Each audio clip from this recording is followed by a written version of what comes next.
नमस्कार दोस्तों, मेरा नाम डॉक्टर रौनक गांधी है। मैं डायबिटीज़ एवं हार्मोन रोग विशेषज्ञ अर्थात एंडोक्राइनोलॉजिस्ट हूँ। हर वर्ष 25 मई को विश्व थायराइड दिवस के रूप में जाना जाता है। इसी दिन यूरोप में एक बहुत बड़ी ऑर्गेनाइजेशन का गठन हुआ था, जिसे कि हम यूरोपियन थायराइड एसोसिएशन कहते हैं।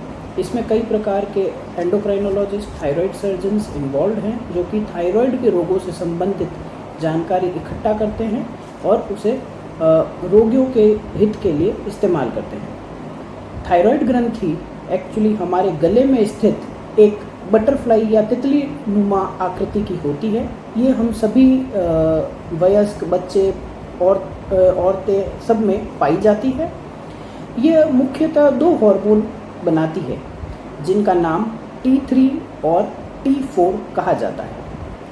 ये हमारे जीवन यापन के लिए बचपन से लेकर बुढ़ापे तक बहुत ही ज़रूरी है, तो अतः हमें इसका ध्यान रखना बेहद ज़रूरी है। जो थायराइड रोग होते हैं वे मुख्यतः 3 प्रकार से बताए जा सकते हैं। एक, जिसमें कि ये T3 और T4 हार्मोन का प्रोडक्शन या हार्मोन का बनना बेहद कम हो जाता है। थायराइड ग्रंथि उन हार्मोन को नहीं बना पा रही है, तो उस रोग को हम हाइपोथायरॉयडिज्म कहते हैं या थायराइड हार्मोन का कम बनना कहते हैं। इसे कई लोग जनरल लैंग्वेज में, आम भाषा में मोटापे वाला थायराइड कहते हैं। इसमें मरीज का वजन बढ़ जाता है, मरीज को थकान ज़्यादा लगती है, मरीज को नींद ज़्यादा आती है, मांसपेशियों में दर्द रहता है, थकान महसूस होती है और कब्ज भी रह सकती है। स्किन या त्वचा पर शुष्की रहना, सूखापन रहना कॉमनली पाया जाता है।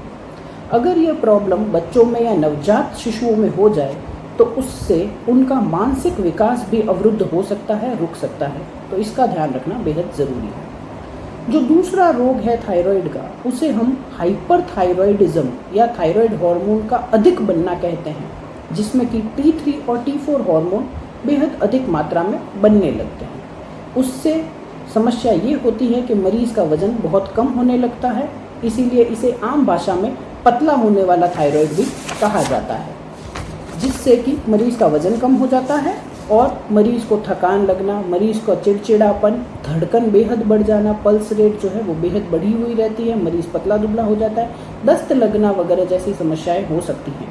इसमें आँखों का इन्वॉल्वमेंट भी बहुत कॉमनली पाया जाता है, जिससे कि आँखें बड़ी बड़ी लगने लगती हैं, सूज जाती है और आँखों की दृष्टि भी जा सकती है अगर इसे कंट्रोल नहीं किया जाए तो।